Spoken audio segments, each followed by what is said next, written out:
পাইকারি ও খুচরা পর্যায়ে হঠাৎ করেই বেড়ে গেছে পেঁয়াজের দাম। মোটা ও সরু চাল এবং ডিমের দামও বেড়েছে। এদিকে দাম বাড়ানোর পর বাজারে ভোজ্য তেল মিলছে। আরো জানাচ্ছেন আনোয়ার হোসেন। বাজারে নেই ভারত বা চীন থেকে আমদানি করা পেঁয়াজ। এই সুযোগে দেশি পেঁয়াজের মজুত বাড়াচ্ছে কৃষক থেকে ব্যাপারীরা। এতে করে গত 8 থেকে 10 দিন ধরে প্রতিদিনই বাড়ছে দেশি পেঁয়াজের দাম। সকালে রাজধানীর কারওয়ান বাজার গেলে এমন তথ্য জানান পাইকারি বিক্রেতারা। পণ্যটি কেজিতে পাইকারি বিক্রি হচ্ছে 51 থেকে 52 টাকায়। বিক্রেতারা জানান এক সপ্তাহের ব্যবধানে দাম বেড়েছে প্রায় 20 টাকা। তবে পাড়া মহল্লার দোকানে পেঁয়াজ খুচরা বিক্রি হচ্ছে কেজিতে 60 টাকার বেশিতে। দেশে কিছু স্টক পার্টি আছে যারা পেঁয়াজ কিনে রাখে মজুত করে পরে দাম বাড়লে বিক্রি করে। ইচ্ছা করছে যদি বাংলাদেশের 10 রাষ্ট্র পেঁয়াজ আসে তবে বাজার কমবো।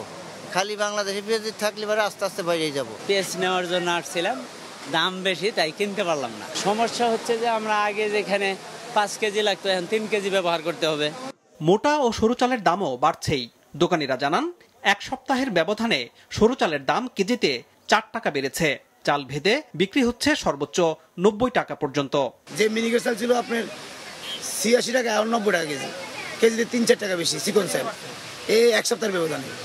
হ্যাঁ, ওই যে 5টা কোম্পানি দিতেন, 3টার কাছে চাউল নাই, 2টার কাছে আছে, এরা আরো বাড়াই দিচ্ছে সুযোগ পেয়ে। মিল মালিকরা যারা চাউল আনতেছে তারা বলতেছে যদি ধান উঠে যায় তাহলে চালের দাম একটু কমবে। বোতলজাত ও খোলা সয়াবিন তেল ও পাম অয়েলের দাম বৃদ্ধি করে সরকারের পক্ষ থেকে মূল্য তালিকা নির্ধারণ করার পরও কিছুদিন ধরে বাজারে তেলের সংকট ছিল।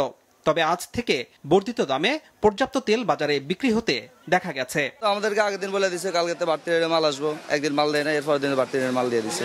সবগুলো 7 টাকা করে বাড়ছে, কিন্তু ইনটেক তেল যেগুলা ফ্রেশ তেল 5 লিটার এগুলোতে প্রতি লিটারে 14 টাকা করে বাড়ছে। আগে বিক্রি করতাম 852 টাকা গাইরেট, এখন গাইরেট করছে 922 টাকা।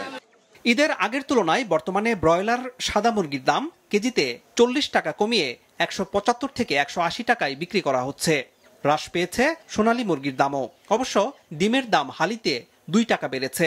এদিকে 1 মে থেকে সারা দেশে ডিম ও মুরগি উৎপাদনকারী খামার বন্ধের ঘোষণা দিয়েছে প্রান্তিক খামারিদের সংগঠন বাংলাদেশ পোল্ট্রি অ্যাসোসিয়েশন।